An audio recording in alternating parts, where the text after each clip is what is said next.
Welcome to Speak for Yourself. I'm Greg Jennings, he's Jason McIntyre, and we're in for Whitlock and Wiley. And we're joined today by Steelers legend James Harrison and the NFL Network's Bucky Brooks. We've got a huge week of NFL action. Let's start in Pittsburgh, where the Steelers have to beat the Bengals Sunday and hope the Browns take down the Ravens in order to make the playoffs. It's been a dramatic year in Pittsburgh, and the drama continues this week, with Antonio Brown reportedly questionable for the biggest game of the year. People have actually started calling for Mike Tomlin's job after a couple of tough losses in recent weeks. J-Mac, so I ask you, is Mike Tomlin coaching for his job security? No. How are you going to fire Mike Tomlin regardless of what goes down this weekend, Greg? Think about it. Their playoff hopes don't rest on what they do. Another game has to go their way for them to get in the playoffs. And I've been a big critic of Mike Tomlin, guys. James Harrison, I know you have as well. I'm just telling you, I don't think he's been awful this season. He coached a great game against the New England Patriots, and I like the aggressive nature that he went with in the fourth quarter against the Saints. Greg, I love that move with the fake punt. It didn't work, but I'm not going to judge the results. I'm going to judge the process, and I think he's had a pretty good year. And, Greg, my second layer to this, who are you going to hire? You know, you're not going to bring in some hotshot offensive coordinator to work with Ben Roethlisberger. He's turning 37 in March. You can't teach an old dog new tricks. You can't bring in some new coach to deal with the egos in that locker room, Antonio Brown being one of them. I just think you got to ride Mike Tomlin and hope for a better outturn next year. I disagree with you. I don't think he's done a great job this year. He has greatly underachieved with the roster that he has. That is no question in my mind, and it shouldn't be in yours. Is he coaching for his job? No way. By no stretch of the imagination is he coaching for his job. Mike Tomlin should be there next year. His resume, his body of work speaks for itself. He should get the opportunity to right this ship. Now, if that comes next year and it don't go the way that they want to, then it won't be firing Mike Tomlin. He'll be at the end of his contract, and they may let him go and move a different direction. But his body of work allows him the leeway to not be fighting for his job, whether they make the playoffs or not. I still believe he is not, coached this team to where they should be, and he has underachieved with the roster that he has. You have an offense that has probably been a top offense the last 3, 4, 5 years, if not, a little bit longer than that. But to see what he's done with the defense and trying to get the team to actually compete and play at an optimum level week in and week out, he's not doing that. For me, I totally think he is coaching for his job security. And here's my reasoning why. When you look at, I can compare it to the Green Bay Packers. When you look at Mike McCarthy and Aaron Rodgers, what was the biggest Achilles heel? They butt heads, they clashed, and Aaron Rodgers outlasted Mike McCarthy. When you look into the National Football League, typically what gives is the head coach, because you're not going to part ways with a Hall of Famer, a future Hall of Famer, potentially first ballot Hall of Fame quarterback. That just doesn't bode well for your fan base, for your organization, for the guys currently in that locker room. And when I look at Mike Tomlin, although his resume does speak for itself, he won a Super Bowl early in his career. I listened to you a couple days ago talk about how he won that on the strength of the team that Bill Cowher had put together already defensively. You were a part of that. And for me, I just don't see him having enough stacked success in the playoffs to where you continue to allow him to right the ship. I totally agree. He has an opportunity to right the ship, and his opportunity is now. I think I'm going to piggyback off of your point. I think he does have to right the ship this offseason. I've always felt like I'm a big Mike Tomlin fan, but he's an emotional coach. And I think because he is so emotional, his team reflects that. When I look at the Pittsburgh Steelers, I don't see an attention to detail, and I don't necessarily see the discipline to be a championship squad. You have a quarterback who seemingly kind of goes on his own when it comes to the leadership. I just worry about his ability to take all of those egos and to get them on the same page. And this year, more than ever, I feel like the team is fractured, and he's going to have to do a lot of work in the offseason to put the pieces back together. I don't know. I'm rattled by what James Harrison said. So you're telling me, James, that it's a situation where you want to bring him back, but you don't think he's done a good job this season? I mean, again, Everybody has a bad year. Everybody has a bad game. It's a lot of things that contribute to that. But to say that I'm going to get rid of him and fire him when he has a year left of his contract, that's something the Steelers don't do. The Steelers don't fire coaches. Well, they had three coaches in the last 50-something years, okay? Exactly. They don't do that.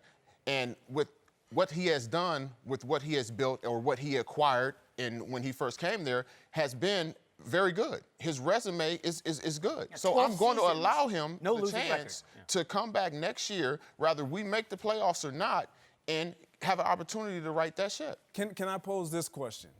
Is his relationship with Big Ben repairable? I don't really think the relationship is damaged, to be honest with you. I think last year the issue with how him and the offensive coordinator got along. Is there tension? Is there tension? I don't know. I'm not there right now. Isn't there always tension, Greg? There's got to be a little push and pull, give and take between a star quarterback and a big-time head coach. Exactly to my point. There is tension, and there has to be some give and take. And typically what gives is the head coach, which is why I'm saying if you watch I don't think your head coach is the one that has to give, because when you look at it, nobody can play this game forever, but you can coach a lot longer than you can play. And I feel like if your coach is going to be there and he is a coach that can build a team and get your guys to play at a level that, like, say, a Belichick can get his team to play at a level that is above and beyond their actual talent, then you got to keep the coach. He's not Belichick. Moving on elsewhere in the AFC North, Baker Mayfield has been busy doing Baker Mayfield things, throwing touchdowns and shade with wild abandon. The #1 overall pick took some heat after his latest run-in, where he stared down former coach Hugh Jackson. But Baker's offensive coordinator, Freddie Kitchens, he says he doesn't have a problem with any of what Baker did. Now, Greg Jennings, I got to ask you, does Baker need to squash his beef with Hugh Jackson? Absolutely not.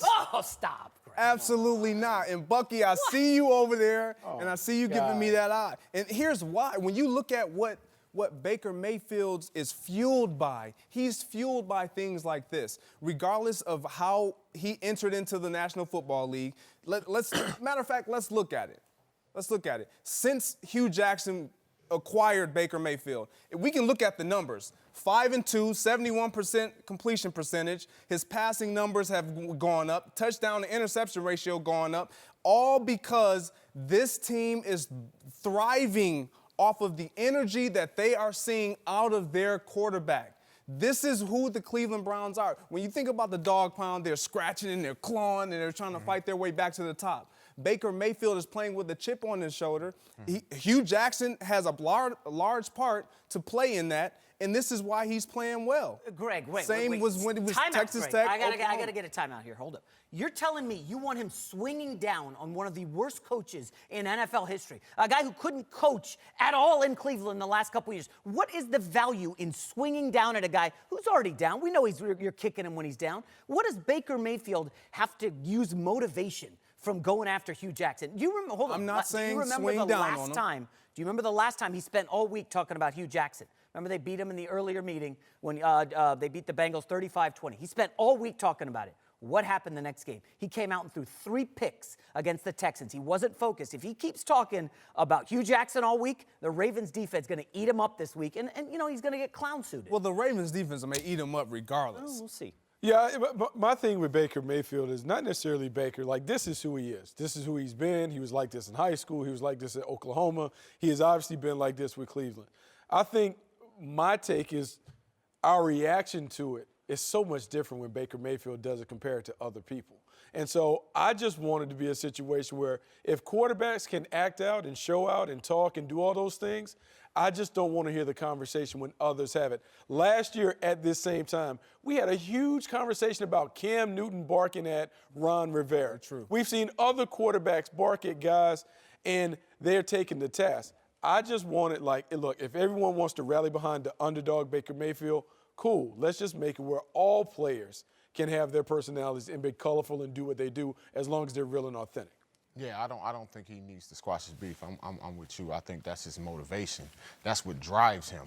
I think as openly vocal as he is with it, I think he needs to slow down with that. But you can still hold that inner chip on your shoulder. And to be honest with you, I was in the same situation. When Mike Tomlin first came in, the first thing he did in 2007 was draft 2 outside linebackers. He drafted Timmons first and Woodley second. That kept my chip on my shoulder. That let me know that it wasn't necessarily going to be a job that was given to me. At that time, I was actually sitting behind Lawrence Timmons going into the season.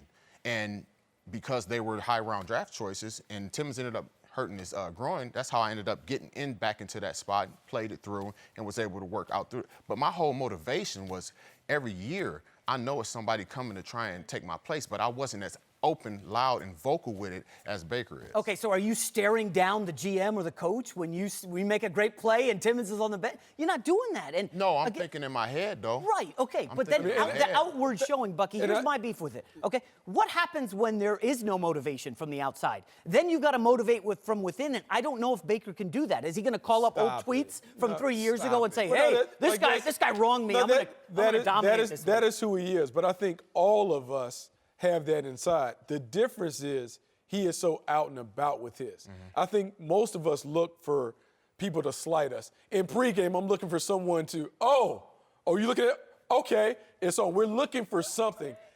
Baker's just a little different because he is so out with his, and we're not used to seeing a quarterback being that outspoken with it. I want you guys to think about this. If Baker Mayfield wasn't as outward the way he is and as forward about just being disturbed by what transpired, do you think that they would be on this run? Do you think that he would be able to galvanize his guys the way he has been because of them feeding off of that energy? He understands what it takes to lead.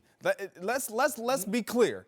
We may not agree with the way he chooses to lead or the things that he does as far as what it looks like, but it works. And it has equated to wins instead of losses when you're talking about the Cleveland Browns. We're talking about the Cleveland Browns. They have 5 wins, 2 losses since the departure of Hugh Jackson. And a lot has to do with the way Baker Mayfield is I will approaching. agree. Baker's changed the culture in Cleveland. He's totally turned it around. I think he's the Rookie of the Year. He's been great.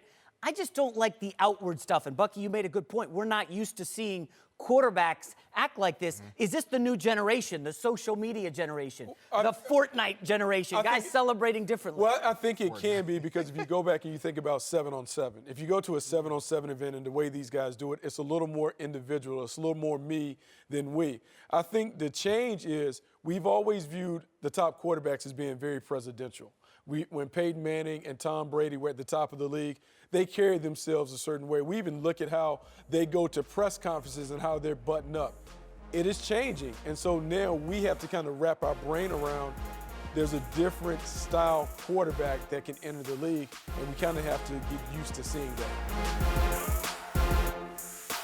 Time for a big story. Greg Jennings and Jason McIntyre in for Whitlock and Wiley. James Harrison and Bucky Brooks are still with us. Let's move to New England, where the Patriots can lock up a first-round bye with a win over the Jets Sunday. And they better hope they get it. In the Belichick era, the Pats have never made the Super Bowl when they played in the wild card round. New England isn't in great shape at the moment, with Josh Gordon suspended, Gronkowski banged up, and rumors flying about Tom Brady being hurt. McIntyre, are you worried about the Pats limping into the postseason? No, not at all. I think this is great for them. A little adversity for Bill and Tom. I actually think the Patriots are the favorites in the AFC. I don't buy the Chiefs whatsoever. I don't trust the Chargers at all. I think the Ravens can be scary, but for me, I like what the Patriots have done. If you watch that game closely last week against the Bills, they just said, Tom Brady's not delivering. Let's go heavy with the 2 tight end sets and run the football. 240 yards on the ground, they get out of there with the victory. I like teams that can adjust. And I know the word identity is a big buzzword now. Everybody uses it on TV.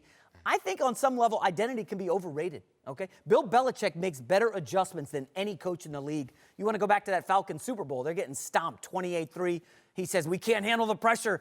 Let's just check down to James White. Boom, boom, boom, comeback victory. I love everything I've seen over the last almost 2 decades from Belichick.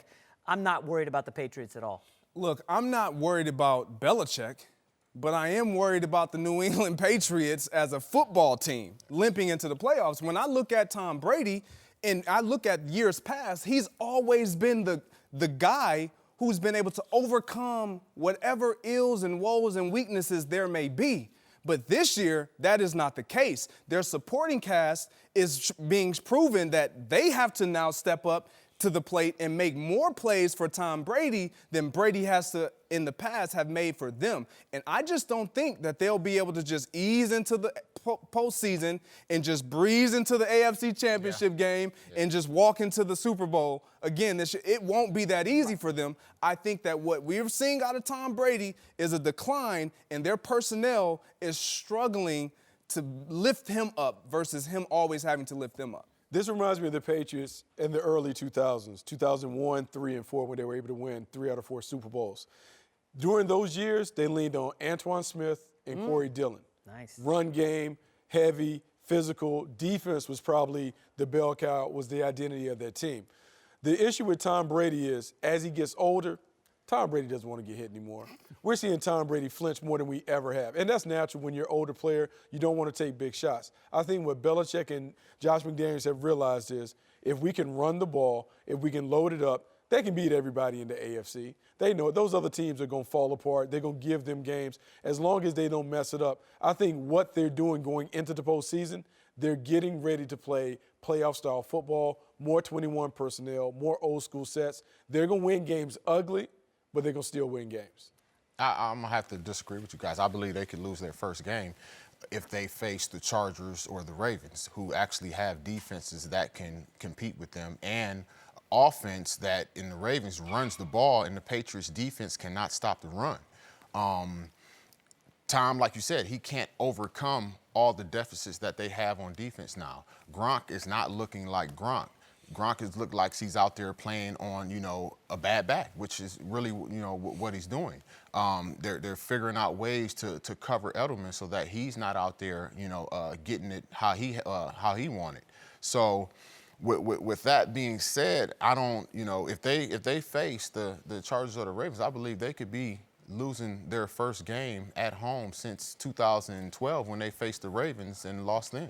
James, I wonder, though, are we overreacting to that Miami result, the fluke play? I'm not once overreacting to that. I'm reacting to what I'm seeing in Gronk over the course of this year. Oh, no, Gronk stinks. I'm reacting to how Tom is not as accurate as he was under pressure this year as he has been in the previous years. Like he said, now where he would normally stand in there and know that hit's about to come, he's ducking and swinging and slinging. And you got a pick here, you got incompletion here. Incompletion's not going to kill you, but the interceptions do.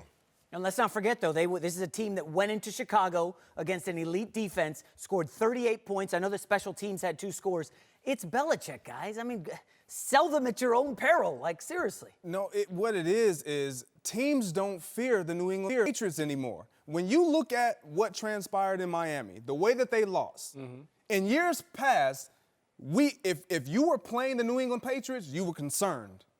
They were being hosted by the Pittsburgh Steelers, walked into Heinz Field, and got it handed to them. In years past, the Patriots coming off a loss, we don't see that when they come off a loss, that actually have another second loss to follow. We just haven't seen these types of things, and it's a lot to do with the age of Tom Brady and the lack of personnel that is able to now support him. Right. Period. I'm not saying Tom Brady can't get it done and that he's washed up, because I don't believe that. Right. But I do believe that their personnel has to get better to elevate his level of play and to supplement for what he's not able to do. Yeah, I agree with that. I think that's why this team has to run through their running backs. Sony Michel and James White have to be the focal points of that offense. If they lean on the running backs, not just as runners, but as receivers, try and create some mismatches in their base personnel sets. When they go empty, use James White as a playmaker. We've seen them try and do that of late. I think that is the only way that they're going to win. The one thing I do worry about the other teams that are coming in, with the exception of the Baltimore Ravens, the fear factor of the Patriots, where you start worrying about the logo on the helmet as opposed to who they really are. In the playoffs, can people get past that mystique factor to really knock them off? So they face the Ravens. You're going with the Ravens? Yeah, I go with the Ravens because I know the Ravens can beat them. Okay. I would agree with that. Who you got coming out of the AFC? I mean, it's hard for me to pick against the Patriots because of what they've been proven to do. And when you look at the teams that I believe had the best chance of beating them, like the Pittsburgh Steelers, they're not in a great situation right now. The Baltimore Ravens, can they hold it all the way together? What about the Chiefs at home? The Chiefs at home Yeah. in the playoffs? Yeah. Oh, no, I'm not taking the Chiefs at home in the playoffs. I'm not Why taking them not? anywhere. They can't win at home in the playoffs. Who? They got a new quarterback. They got Mahomes. I understand. How many, that. how many wins in the playoffs for Pat Mahomes?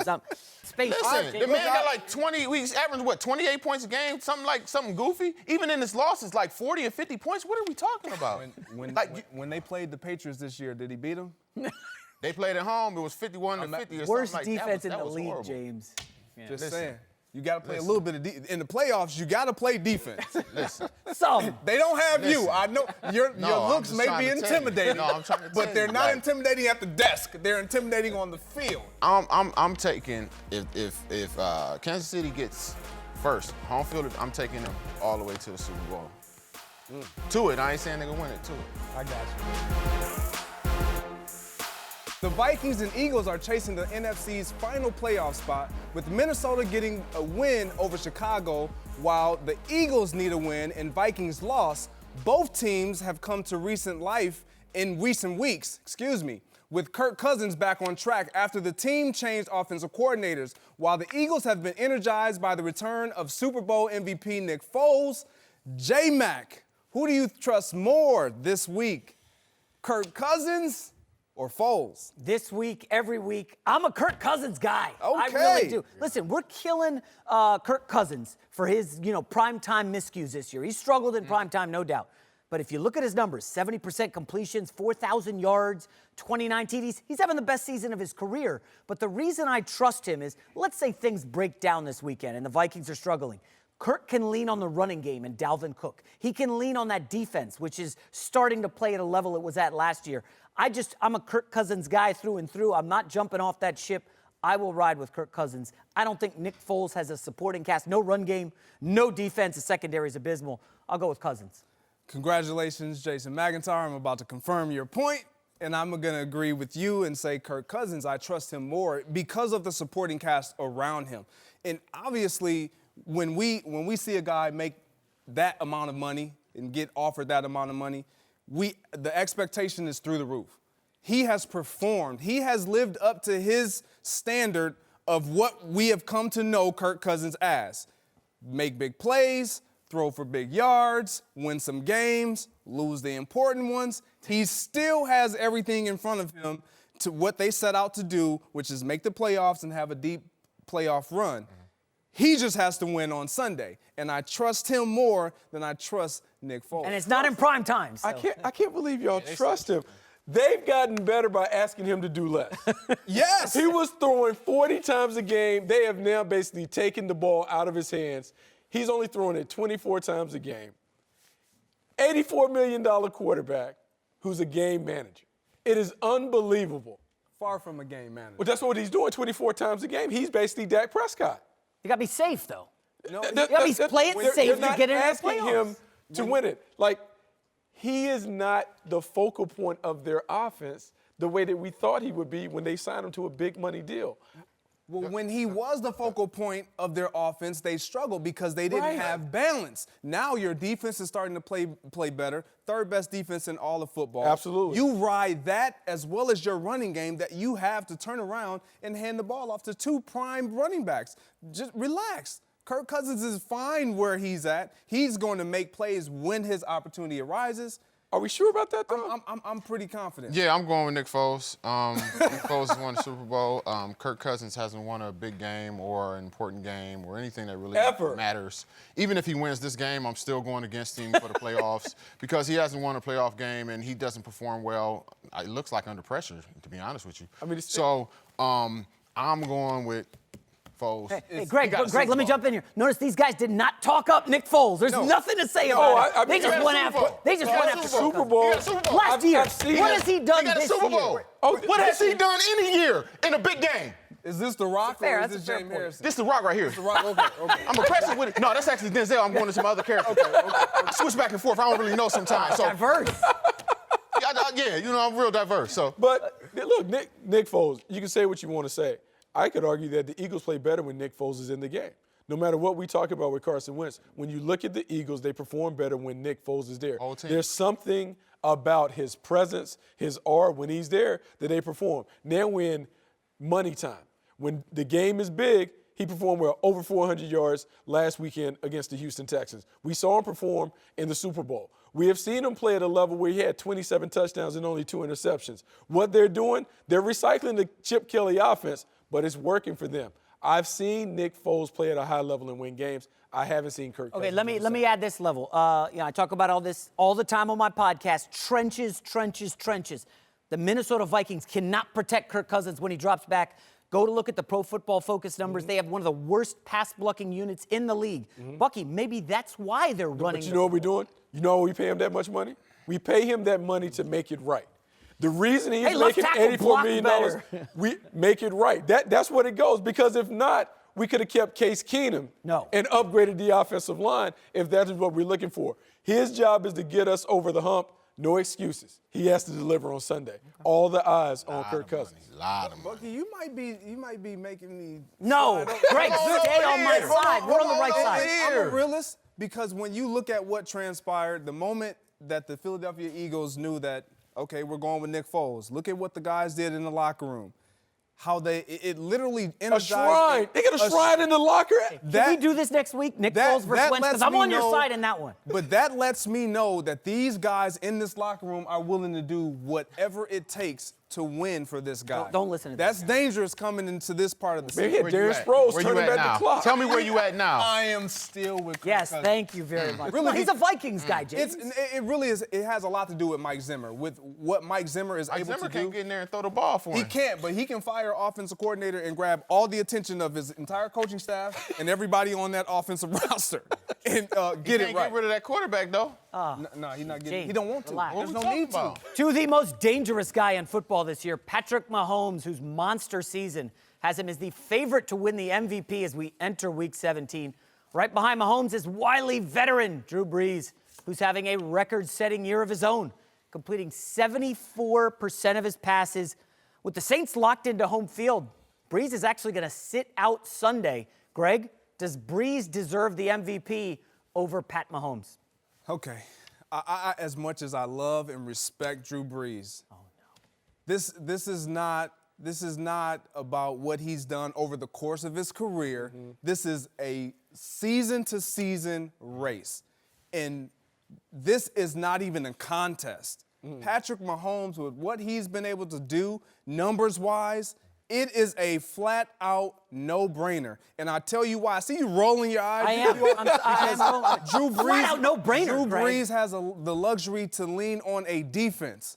Patrick Mahomes does not have that luxury. It has been all Patrick Mahomes and that offense and his arm and his ability to be innovative and creative and spontaneous all year. All year. Even when they do lose, their offense still performs at a high level. Patrick Mahomes all the way. All right, I don't know how we want to define MVP. I don't want to get off the rails here, but last year the Chiefs were very good with Alex Smith. They were a playoff team. Mahomes comes in, the numbers are up. I get that. I've got to go with Drew Brees, guys. And it's not a knock on Pat Mahomes, but in 4 big primetime games, 4 biggest games of the season, how'd he do, Bucky? He had 5 turnovers against the Rams. They gave him 2 chances in the 4th to come back, 2 turnovers. Drew Brees has 5 interceptions this season, folks. I mean, and again, I'm not knocking Pat Mahomes, but, you know, the Chargers game, all you need is a first down or 2. You ice the game. James, he couldn't get a first down.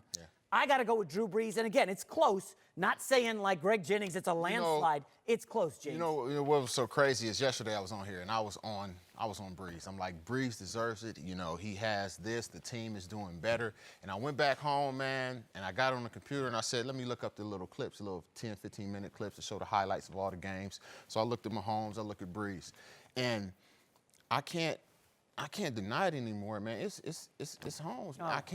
I'm sorry. I had to switch over. Like the man. Don't worry, Bucky's coming up. Huge plays, man. Like huge plays. The numbers speak for themselves. Denzel, man. hey, you can't go wrong with Denzel. It's almost 1,000 yards difference. You're talking about 16 more touchdowns. Yeah, he got more interceptions, but he's making up for it. It's at no point in time if they scored less than 27, 28. Before points. Bucky goes, James, Like, is it all the this stats? dude is doing it himself, and they're going to be the #1 seed. the same as the Saints. It's not like I cannot not give it to him. Right. What do you mean? Is it all I the was stats? listen. Is it I just was that? Is it yesterday. just I'm your- like dead shot. Drew Brees. Yeah, he got to get it. They better. He got a higher percentage in this, but he's like right behind him. He's like 1 point here or there, 2 or 3 points here or there, and he's 1,000 yards more with 16 more touchdowns. How we go fight that? I mean, what he's going to do is something I don't know if we've ever seen. 5,050. 5,000 passing yards, 50 touchdowns. 66%. I mean, it's unbelievable Completion what he's doing. And, I mean, like, I think we're forgetting the fact that this is his first year as a starter. Impressive. And so, I mean, we have never seen a quarterback come in the league and do this. And so, for Drew Brees, I get it. Look, Lifetime Achievement Award. He's an all-time guy. He's done 5,000 yards and done all those things. But let's be real. But it's Prior not a to the Lifetime game, Achievement Award. Prior to the Pittsburgh Steelers game, his last 4 games, 171, 125, 201, and 203.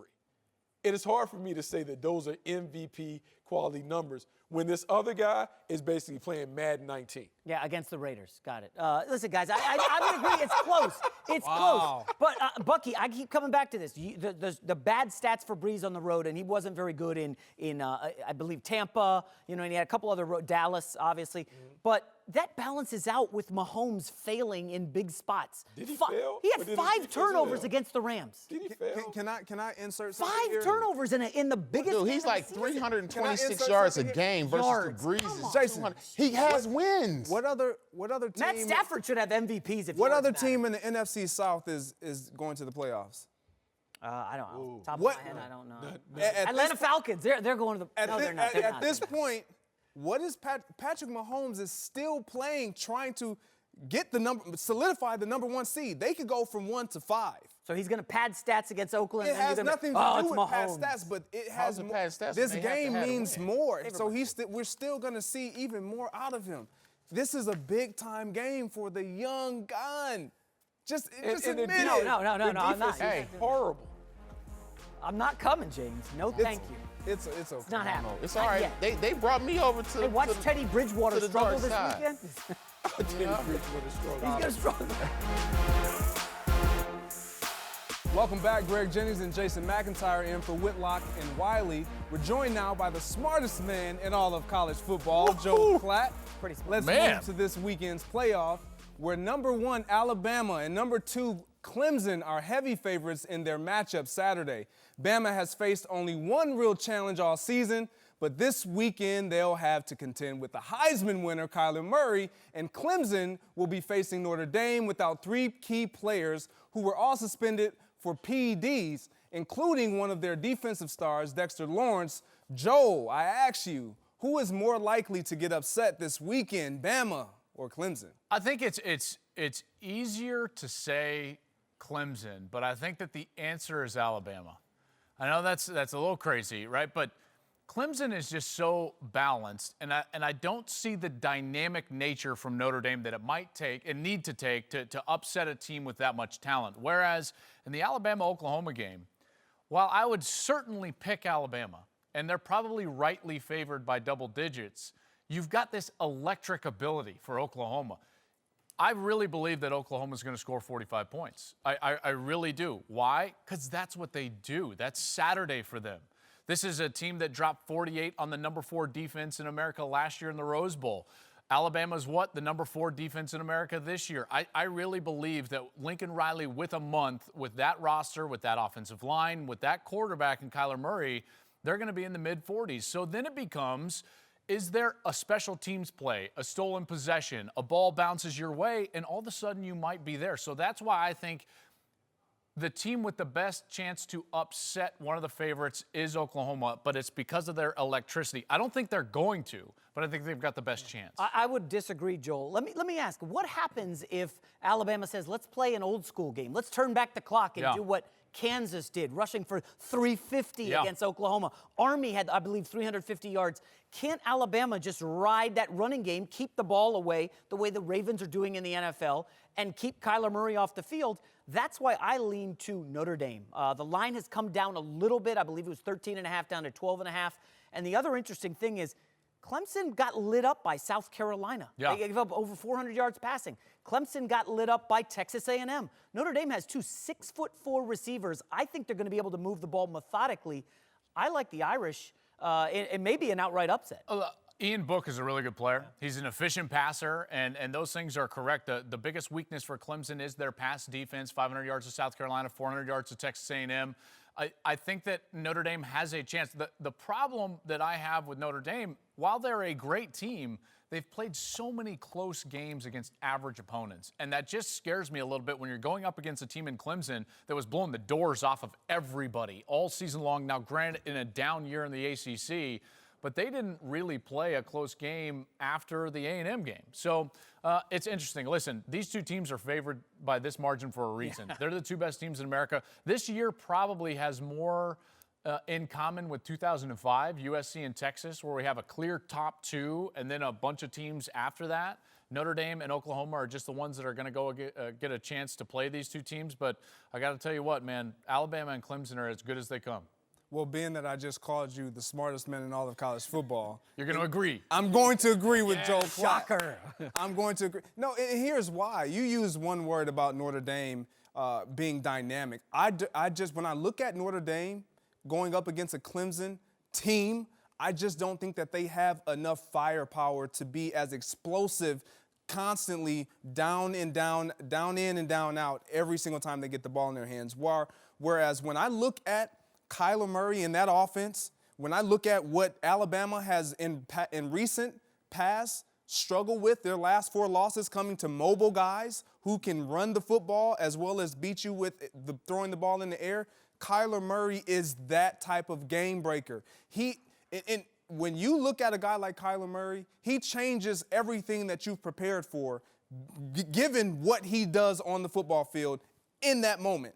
You can prepare all you want, but he's such an instinctive and reactional player, you can't prepare enough for a guy like that. And I think he can. In the Big 12. And think about it like this, too.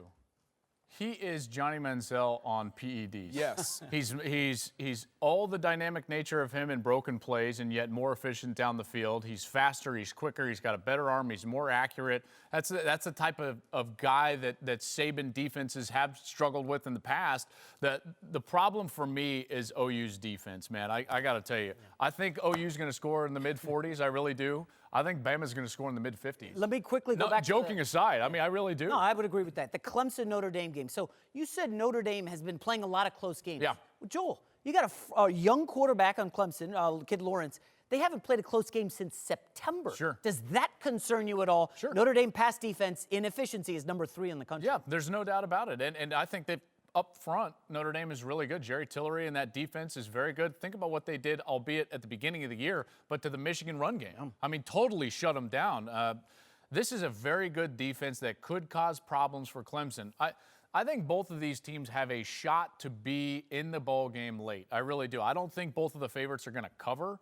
But if you were to ask me, like, which one has the better potential to get the upset, you can't look anywhere but Kyler Murray. He's got that factor. 21 down to Texas in the fourth quarter. He's coming like a freight train. The game's 1 minute longer. He's going to win. Mm-hmm. You know, and there's something to him that I just don't want to bet against, and that's why I lean that direction. What a perfect segue. Let's move to the Heisman winner, Kyler Murray, who not only has to contend with Nick Saban's defense this week, but also with the endless series of questions about his future. Murray has already been drafted in the first round of the Major League Baseball draft by the A's, but reports are that his NFL draft stock could skyrocket if he shines against Bama. Murray says he's just focusing on Saturday's game, Joel. But should this weekend's game impact his decision? Yes, 100% it should impact his decision. And here's the reason why. I happen to believe he should play football.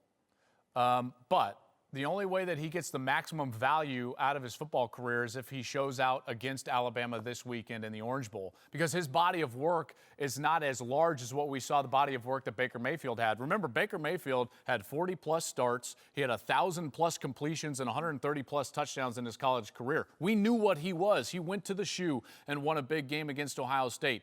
Murray's only started for one season, has 300-plus completions. He's thrown 40-plus touchdowns in his college career, so his body of work is just not quite as complete. We haven't seen him against a defense the caliber of what Alabama is going to have. So his play in the Orange Bowl is going to greatly impact his draft value. If he plays great, win or loss, if he plays great, I think this guy is a top 15 pick. I don't think he gets past the 16th pick in the NFL draft, which guess what that means? It means a contract somewhere in the $17 to $20 million range, almost fully guaranteed for that first-round type of guy. That is so much better financially than anything he could do in the baseball deal. Just real quick, baseball, $4.6 million. That sounds really good, right? That's all he's going to make until 5 years from now.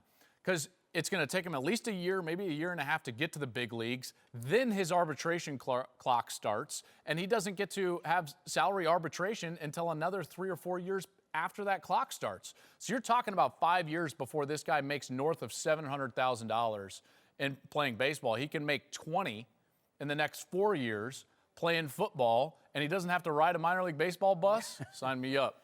I agree with you, Joe, and I don't have to go into extensive detail. It's really simple. You're playing against an Alabama team who has produced arguably top 2 as far as NFL prospects in all of college football. So when I look at that and his opportunity that he has in front of him, this will immensely shoot him up in draft status the way he performs this weekend. So for me, I look at what he has in front of him, and I know he's made the decision that, yes, I'm playing baseball. Son, slow down. Think about this big picture.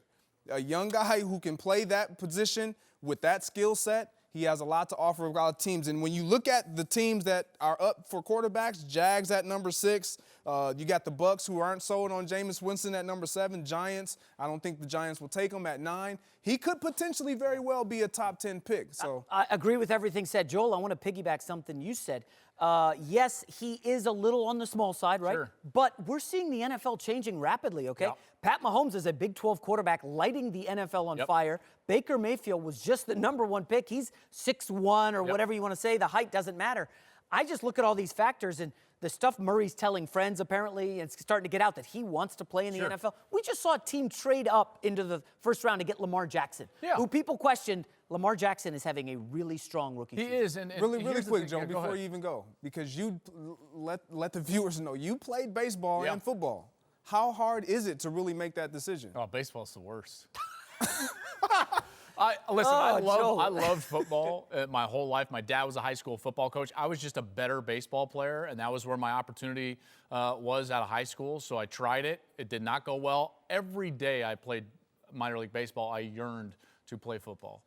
It was in my blood. I happen to believe that that's a similar case to Kyler. He's a very good baseball player, and he's gotten lots of opportunities, but he would not be playing for the Oklahoma Sooners if his first love was baseball, because that door was already open. They offered him $4.6 million on the spot to go play last summer. And he said, no, I want one more crack at this on the football field. That tells me that this guy's true passion is on the football field. And I think sentimentally he's going to have a hard time walking away from that. There's also the NFL aspect of this in terms of value. There are 3 ways that evaluators would have knocked him down in the past. 1 is his system, 2 is his size, and 3 is the fact that young quarterbacks in the past had a hard time succeeding early in their careers. We've already seen the air raid. That trend has been broken by Jared Goff, Pat Mahomes, and Baker Mayfield. Short guys, Russell Wilson, Case Keenum's had some success. Drew Brees has had a lot of success. Baker's having a lot of success. That's starting to deteriorate. And then the rookies. Look at all the young quarterbacks, guys, succeeding. Darnold's having a really good year. Trubisky's having a great year in Chicago. You can win, go to the playoffs, in particular if you've got a quarterback on a rookie contract. You can build around him. It's how Seattle won a Super Bowl. I think it's tailor-made for him, if he's successful tomorrow in that Orange Bowl against Alabama, to go be a pretty high draft pick and go play football next year.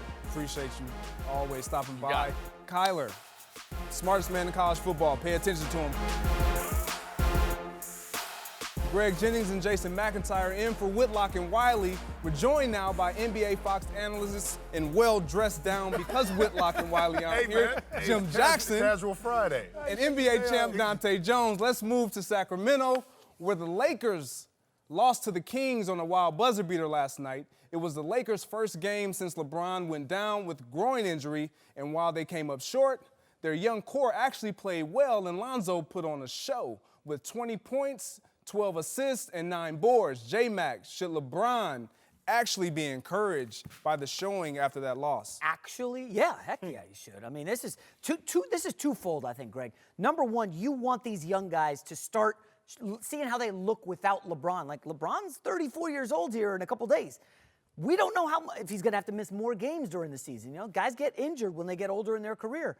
And the second reason I think this is encouraging is, hey, we've heard the Anthony Davis rumors. You want to flip one of these guys? It's nice to have Lonzo outplaying De'Aaron Fox. Kyle Kuzma, we know he can get buckets. I think the guy to worry about is Brandon Ingram, obviously. He misses a free throw that cost him the game ultimately.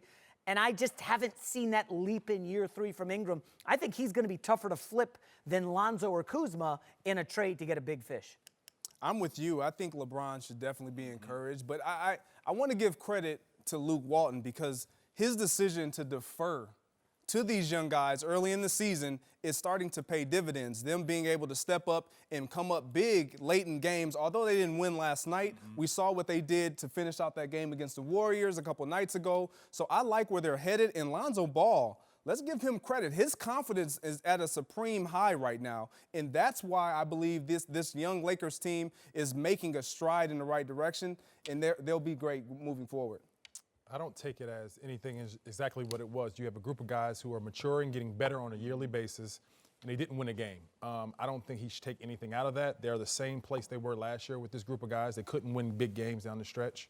But the guys are growing, getting better. Lonzo's taking some strides. Yes, I believe what you're saying on the point of it. If a possible trade is on the horizon, then Lonzo is taking those strides, had a big game. He looks more attractive now, and this is more of an assertive role, but they're where they're supposed to be. They're missing their 2 closers in Rajon Rondo and LeBron James. It shows you how big they are for finishing games down the stretch and finishing big games, and it just is what it is. Dante, but you played with LeBron. Right. So the question is LeBron encouraged? I would say that he plays with these guys. He's practiced with them every day, so he understands who they are. I think from a management perspective, the bigger picture is, one, we have valuable assets, and if they play well, we're able to utilize that for free agents or via trade, which is Anthony Davis, of course. Yes. You know, because you want to be able to use those assets to get a long-term plan post-LeBron when he leaves. If I'm Magic and Pelinka, that's what I'm thinking about. Yeah, short-term, we want to win a championship, but long-term, we need a superstar-type player here in L.A.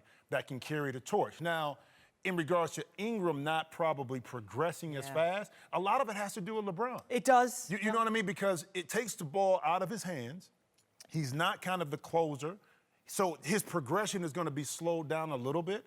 And if you think about in terms of what Lonzo Ball's able to bring to the table, I said it from the beginning, I thought Lonzo was the perfect fit for this Lakers team because what they needed was a playmaker. They didn't need other scorers. They needed somebody who can set up Ingram, Kuzma, Hart, all these guys. So Lonzo, from a value proposition, kind of fits what the Lakers' narrative is in regards to their core, but Ingram probably is more talented. All right, so we all agree. I want to come back to something you said, Greg.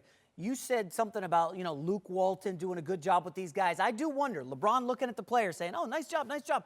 Hey, Luke, you squandered a 15-point lead in the final 7 minutes. We know there's been some Luke Walton, LeBron disagreements, if you will.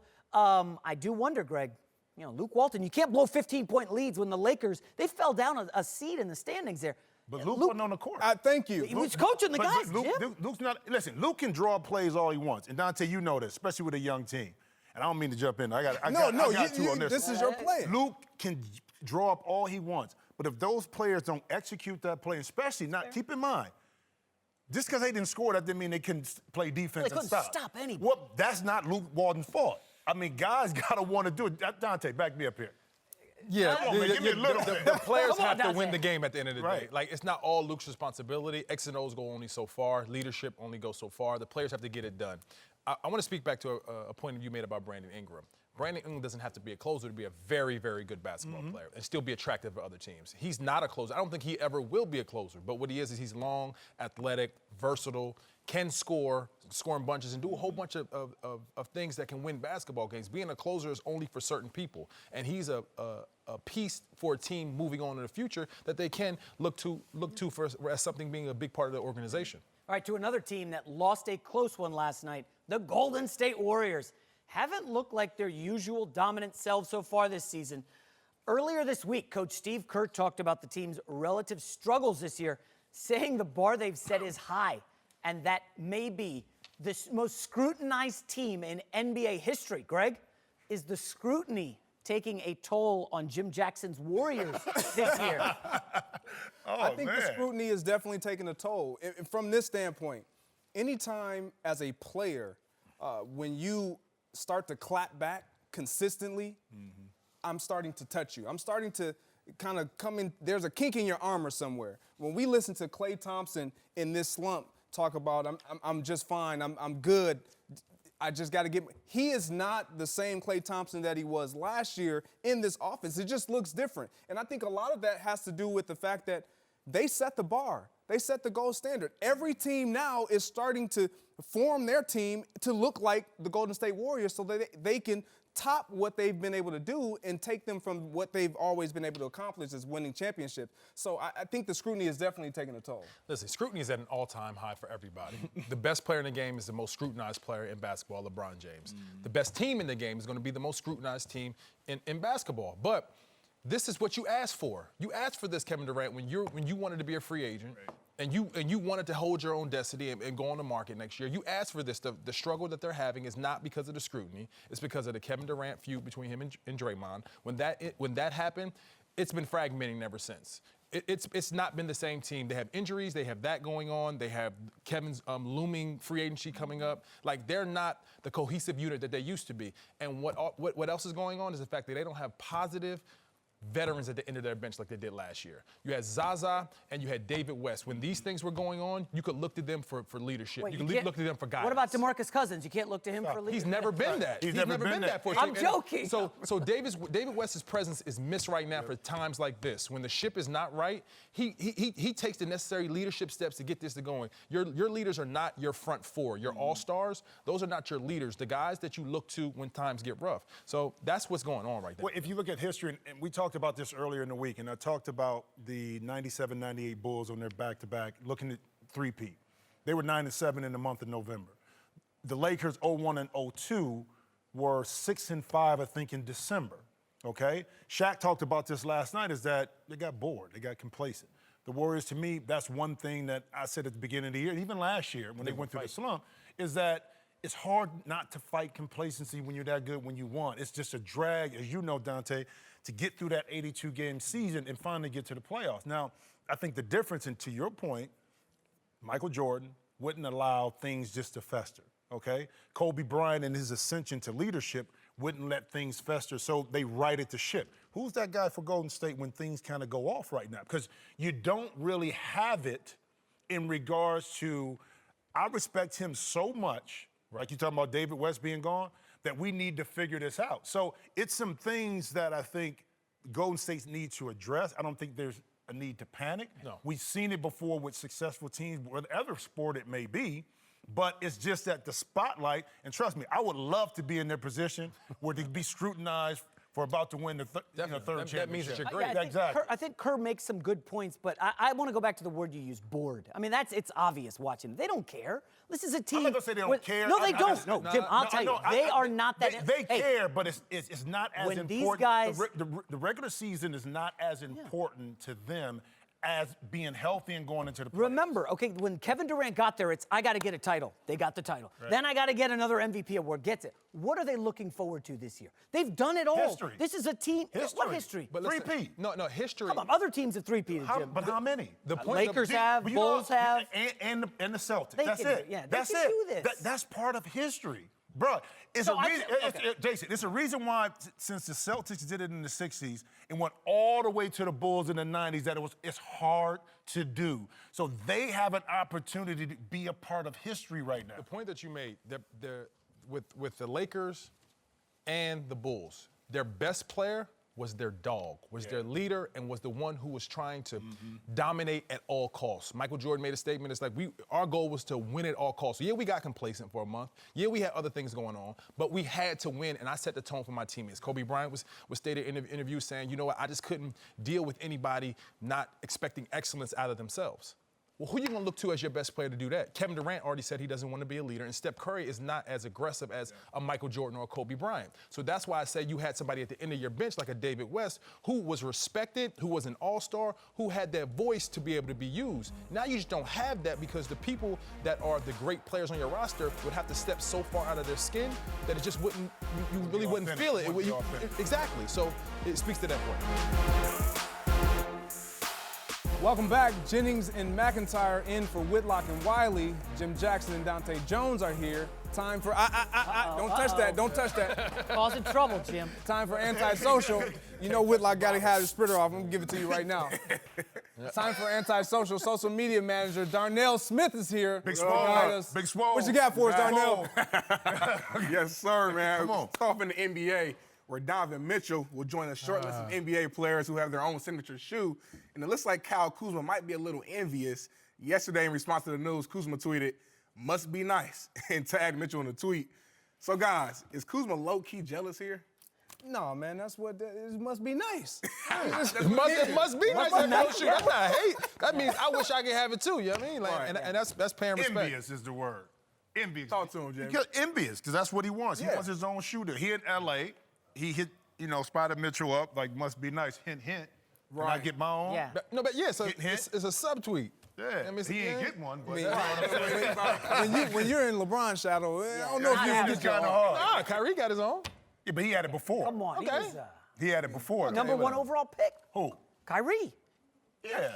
Kuzma late first round. He's not getting no signature. It'd be kind of cool, though. He can get a Chinese shoe. No, Pip had He his can get a Chinese shoe. How about get an all-star game? That's Get his there own shoe. first. Let's But start But there. what year was wasn't Pip a in? pick. But what year was Pip in when he got you his own gotta shoe? earn your own shoe. But Pip wasn't the number one pick, and he was under Michael Jordan. So it's possible. That's all I'm saying. Okay, Chinese on the way. Get a couple rings and you go Chinese get your shoe. one. 7 years in. Get your own. Chinese shoe. He probably hating a little bit. What else you got for us, Darnell? All right, man, staying on the hardwood, where it's no secret that Klay Thompson is having a very forgettable year so far.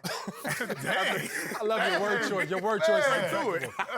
After Klay missed a free throw on Thursday night, Zaza Pachulia, a former Warrior who now plays for the Pistons, offered an interesting new tactic to contain his former teammate, Hacker Klay. Do y'all think Klay's former teammates throwing shade? Do you like it? I think that's funny. You think it's funny? I think that's funny. I think it's that's funny. their relationship. Like just be able to make light of what's going on with him right now and help him laugh a little bit. I think that's his best medicine right now. Or maybe it's Zaza trying to remind people, hey, I'm still in the NBA. Yeah. What he team was is making Zaza his way, on? right? What team is He's Zaza on on? the Pistons. Oh, good I call. purposely did. He barely You played. forgot he was playing. You Michigan. forgot. There You you go. forgot he I was know playing. Michigan. And that- But he knows Klay, so he knew he can jab at him a little bit. Yeah, I think the jab is too. Klay wearing a Chinese But shoe, isn't he? Darnell, let's go back to your comment, though, bro. You was like, Spends the all worst year offseason ever. I in mean, China. the year not over with Forgettable. yet. I mean, so far, it's just been a forgettable But year to his standards. Shooters go in and out, and he's capable of having an enormous year with the way he shoots the ball. So you could forget about all these struggles in a couple weeks. Yeah, I'm sure he'll bounce back. He'll be good. Like he said, he know how to correct the situation. Yeah, that's Don't nobody, unless His it was comment Larry is the Bird. best one, though. He Like, said, unless it's Larry who's gonna Bird help me or Reggie get out of Miller. the struggle right now? Other than that, Who gonna talk to me? Let me defend you. Let me That was defend him tough. for a second. This is the worst season of Klay Thompson's career by any statistical measure. So I got your back. Thank you, J. Mac, man. Somebody listen. But the season is Anyway. not over. Right. All right. You can't say that. You're right. To date, he is. Okay, All right. Finally. All right. Give me something else. All right, moving on to everybody's favorite Packer, Aaron Rodgers, who was asked about how he's. Hold on. Is that a shot right there? You know, That's a shot. Come on, man. I'm messing with you, Greg. You know I love you, man.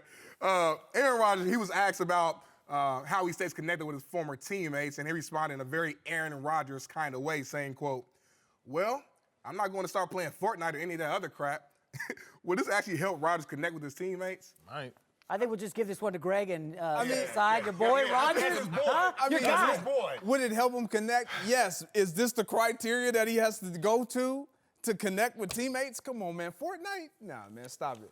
If he tried to play Fortnite, if I was D. Kaiser, who I've known since he's been little, I'm looking at Aaron like, come on, man, really? Ex- Let's have a conversation. Let's go out to Exactly. eat. Let's hang out together. That's how we can connect. You don't look You know? at a guy like Aaron Rodgers and need him to play Fortnite with you. I need some wisdom. Give me something, some substance. Yeah, but while playing Fortnite, you can get the wisdom while hanging out with him. Rodgers, you know this. He don't want to hang out with nobody. Come on, man. Leaders We done. Leaders trying to have back you find a up, way right? to effectively communicate. This young generation is hard to communicate with them. You have to find an even playing field, whether it be going out socially with them. But I think video games might. That'd be him showing the initiative that I'm trying to spend some time with you guys. Not to say I'm going to be good. I may look a little silly, but to put that, make yourself look silly and take some, put some humility I'll into give you that. might give them some confidence in him. Agreed. Darnell, give you that. give me something else. All right, man. This is probably my favorite anti-social of the day. So yesterday, D tackle Q Williams from Alabama was asked about Kyler Murray. He had this hilarious response. Take a listen. Have you gone up against any quarterback that slightly resembles Kyler Murray?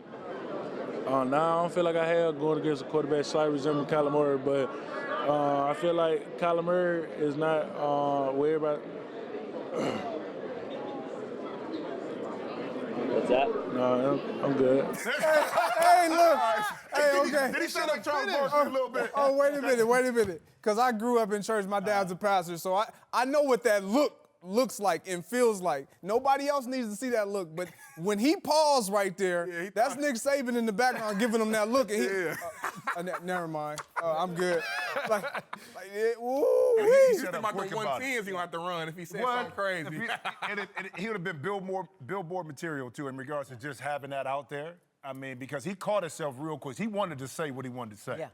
You got to give him props for the awareness. To stop himself. As a 20-year-old kid, probably. I was impressed. That was nice. I mean, can we get that one more time? Did you see his face? Yeah. I mean, his face was like, no, I'm good, bro. Hold on, I'm good. one more time. Have you gone up against any quarterback that slightly resembles Kyler Murray? Now I don't feel like I have going against a quarterback slightly resembling Kyler Murray, but I feel like Kyler Murray is not. Daddy, give him that look. It's not about everybody. It's not about everybody. What's that? I'm good. He said, I'm good. Darnell, give me one more, man. Yeah, last but not least, so yesterday here on set, we had the legendary Clipper broadcaster, Ralph Lawler, joined the set and talked about who's the king of L.A. Take a listen. Who's the better team in L.A. and why? I think the Clippers are, I tell you the truth, because of the team's depth. I really do. They're less vulnerable to injury than the Lakers. The Clippers have won 21 of the last 25 meetings between the two. Yes. 3-1 last year. I just don't see any reason that that should change. Chill out, Ralph Lauer. Yeah, I mean, Listen, man, they are definitely a surprise They don't have team. a closer. Exact. They don't have somebody with playoff experience Dante, ready to good get news. busy. Good I'm done with news, that. Dante. Like, Magic Johnson's coming on set next week, and he's going to say the Lakers are better than the Clippers. Well, they are. And they are. I know. They are. Now, Clippers make it. Darnell's Hey, something. wait a minute. Darnell, Wait a minute. better Just record. because nobody got it, I'm just going to give you that. Yeah. Why you spraying They Bayman? might be the better regular season team, but not the better But playoff I don't team, even by think no they'll far. end By the up. way. I think the Lakers will end up maybe in fourth. I don't think the Clippers will end up in the top two. All right, we can have this conversation off when we get done. All right. In the back. Yes, sir. Yeah. Early in the show, we talked about Baker Mayfield, who is playing great, but took some heat this week after staring down his old coach, Hugh Jackson, during the Browns' win over the Bengals. Let's get to our approval ratings for Baker. Jennings. Jason. I'm so disappointed. Let me understand. You're not a this. teacher, obviously. No, because job preference, I got him at 13. Job performance. How is his job performance 13? Just explain or try the to. reason why is because I'm going off total body of work. Yes, has he won games? He's performing great. I need to still see some steady improvement. 24 touchdown passes. He's approaching the rookie record. That's all fine. All right, go ahead. Pick mine That's all apart. What do you fine. got? You got beef with my character? I got beef with almost your job performance, number one. You know, Because I'm going to make an amendment. when Greg, you, hold on. when you give somebody a 25 of job performance, that's the highest you can go. There's no growth from there. He's been incredible. He's the rookie of the year. But I will say this. He had blocked me on Twitter earlier this year because he was mad. Then he unblocked me, so I need to boost that character up to like 15, 16. Yeah, the character is cool. It's set. Authenticity. Character He is who he is. authenticity. He Too is much. who he is. Way too much.